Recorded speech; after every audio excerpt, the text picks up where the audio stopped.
Di video kali ini gue bakal bercerita atau memberi motivasi kepada kalian semuanya. Kalian bisa mengambil hikmah atau hal positif dari cerita gue tersebut. Sebelum gue bercerita, gue akan memperkenalkan terlebih dahulu.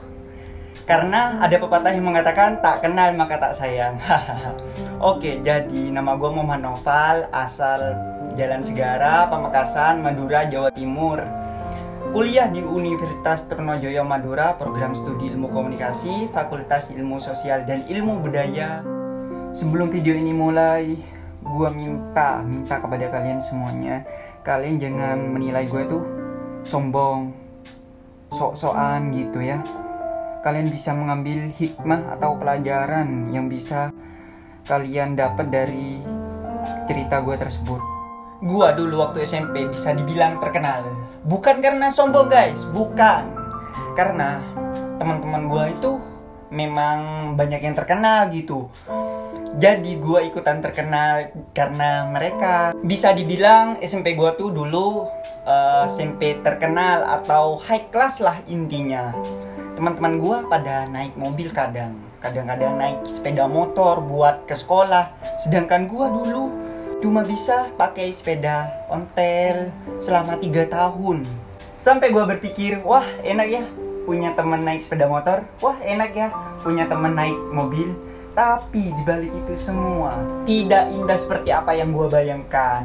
Namanya juga anak sekolahan ya, pasti bakal punya geng-gengan. Haha. And then gue gak ditemenin sama mereka. Mungkin karena gue dekil, gue item, kurus, sedangkan teman-teman gue good looking semua guys. Sampai gue berpikiran, cocok gak sih gue berteman sama mereka? Kadang gue merasa insecure kepada mereka yang punya segala-galanya. Punya barang branded, tas mewah, sandal mewah, sepatu mewah. Sedangkan gue tidak punya apa-apa guys. Ya punya tapi gak sebanding sama harga mereka. Punya HP mewah, punya arloji mewah. Sedangkan gue dulu gak pakai arloji, gak pegang HP, gak punya HP, bahkan HP pinjem ke teman. Sampai gue dimarahin temen karena pegang HP dia terus. Sampai gue memutuskan untuk minta HP ke orang tua. Tapi apa? Dibeliin? Kagak. Apakah gue sedih? Tidak. Setelah kelas 8 gue dibeliin HP sama orang tua? Tidak. Terus dibeliin siapa dong? Kakak kandung gua sendiri. Karena begitu sayangnya ke gua, begitu perhatiannya ke gua, sampai dia merelakan uang jajannya untuk membeli sebuah HP. HP apa itu? HP iPhone? Tidak. Kenapa iPhone? Karena pada saat itu teman-teman gua itu kebanyakan pegang iPhone. Terus sama kakak itu dibeliin HP apa?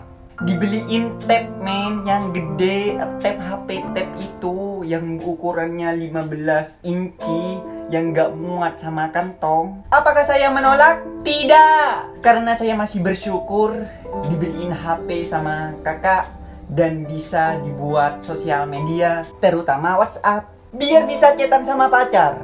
Tidak. Terus apa dong? Biar bisa chatan sama pacar. Tidak. Udah, jangan mikirin pacar, kita fokus belajar ke depannya biar kita bisa menjadi orang sukses. Setelah dibeliin HP tab sama kakak, gua kira bakal gak dijauhin sama teman-teman. Tapi ya tetap dijauhin sama teman-teman.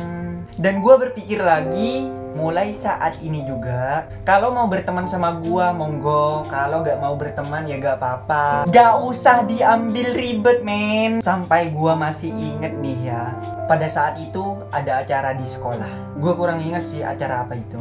Tapi yang lebih gua inget lagi, pada saat teman-teman gua kumpul semua, mereka semua asik-asikan main HP, main game. Sementara gua malu yang mau ngeluarin HP karena HP terlalu besar men. Tapi gue mencoba untuk memberanikan diri, ngeluarin HP gede di depan teman-teman. Pada saat gue mengeluarin HP di depan teman-teman, reaksi awal sih cuma biasa-biasa aja. Pada saat itu juga teman bilang ke gue untuk meminjam HP-nya sebentar. Ya udah, gue kasih kan. Ternyata dipinjem cuma buat kipas-kipasan. Enak ya Val, HP gede bisa buat kipas. Gue yang awalnya bahagia karena bisa disapa oleh teman, teman malah nyakitin. Pada saat teman gue bilang kayak gitu, gue bener-bener sakit dari hati gue sendiri yang paling dalam. Gue masih ingat dengan kata-kata Deddy Corbuzier, ketika ada seseorang yang menyakitimu, anggap saja mereka sebuah amplas yang terus menggosok Anda. Pada akhirnya Anda akan bersih, mengkilap. Kemudian amplas itu halus, tidak berguna. Singkat cerita, pada saat gue lulus dari SMP, gue berpikir teman SMP bakal beda sama teman SMA. Tapi nyatanya tidak. Pada saat nongkrong atau ngafe, gue kadang gak diajak sama temen. Sampai gue berpikir, ya udah sih, mau gimana lagi? Diajak ikut, gak diajak ya udah. Sesimpel itu sih jadi orang. Sampai gue berpikir, mulai saat ini juga gue harus menabung untuk membeli barang apa yang gue inginkan. Pas kadang gue diajak sama temen, gue kadang menolak. Pada saat diajak ke kantin sama temen, gue menolak. Pada saat diajak ke restoran sekolah buat makan-makan, gue menolak. Dengan maksud gue harus menabung saat ini juga, dan gue bakal membeli barang apa yang gue inginkan. Singkat cerita, pada saat kelas 12, uang yang udah gue kumpulin dari kelas 10 belum cukup untuk membeli HP yang menurut gue tuh menjadi sebuah idaman. Sampai-sampai gue minta tambahan uang ke kakak dan ke orang tua, dan itu tidak langsung dikasih sama orang tua dan kakak. Mungkin gue berpikir setelah lulus dari SMA gue dapet HP baru, tapi nyatanya tidak. Gue coba untuk menabung lagi, tapi masih belum cukup juga untuk membeli HP baru. Ya udah, gue coba untuk bicarain ke orang tua dan kakak lagi. Akhirnya ada tambahan dari orang tua dan kakak. HP apa sih itu, kok gak pernah cukup deh buat nabung? Ya, HP iPhone. Saat dana gue udah kekumpul semua, gue sama kakak gue langsung ke Surabaya, langsung pergi ke store-nya iPhone, Apple, yaitu iBox. Ternyata dana gue tuh mentok beli di iPhone 7 Plus ya, yang new iBox. Ya, gue bersyukur banget bisa membeli sebuah iPhone yang menjadi sebuah idam-idaman gue dari dulu, dan akhirnya bisa terwujud juga. Tapi gue berpikir lagi, gue udah dapet HP mahal. Sekarang bagaimana caranya HP mahal ini bisa bermanfaat buat orang lain? Singkat cerita, pada saat itu juga Indonesia berduka dengan adanya wabah atau virus corona yang udah masuk di Indonesia. Ekonomi menurun, sekolah libur, kuliah libur, dan para pekerja banyak yang diberhentikan karena suatu keadaan. Dan gue memanfaatkan semua itu dengan hal baik.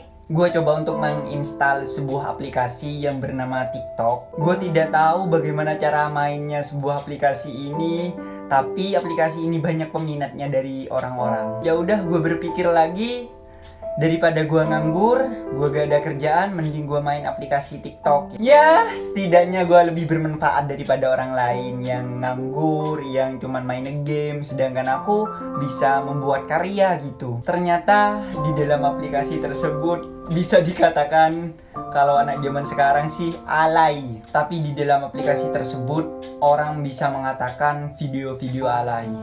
Tapi gue mengatakan kalau video-video itu bisa bermanfaat buat orang lain. Sampai-sampai gue main di aplikasi tersebut dari 0 followers hingga 3000 followers. Sampai gue berpikir, bisa gak sih tembus 10.000 followers? Dan akhirnya apa yang gue katakan itu menjadi sebuah kenyataan. Dan gue berpikir lagi, bisa gak sih tembus 50.000 followers? Dan akhirnya itu terjadi. Dan gue berpikir lagi, bisa gak sih tembus 100.000 followers? Gue yang berpikir dari awal itu menjadi sebuah hal mustahil, dan akhirnya bisa terwujud juga. Karena usaha dan doa tidak akan mengkhianati hasil.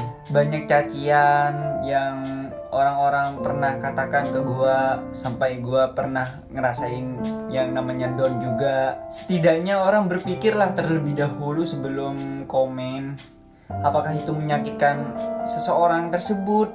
Namanya netizen, maha benar ya kan? Gak apa-apa sih, berkat kalian juga gue bisa tembus 100.000 followers dengan jangka waktu 5 bulan. Sekarang TikTok gua tembus 140.000 followers. Terima kasih buat kalian semuanya yang udah support gua dari 0 followers hingga 140.000 followers saat ini. Temen dulu yang sering remehin gua, ngecaci maki gua, kalau keluar gak diajak. Itu Noval, temen gua dulu, temen main, temen mabar. Gua gak benci sih sama temen yang pernah ngecaci maki gua, ngehina gua. Enggak benci, tapi gua inget sedikit motivasi buat kalian semuanya. Banyak orang terlalu pintar menilai orang lain, tapi sayang dia terlalu bodoh menilai dirinya sendiri.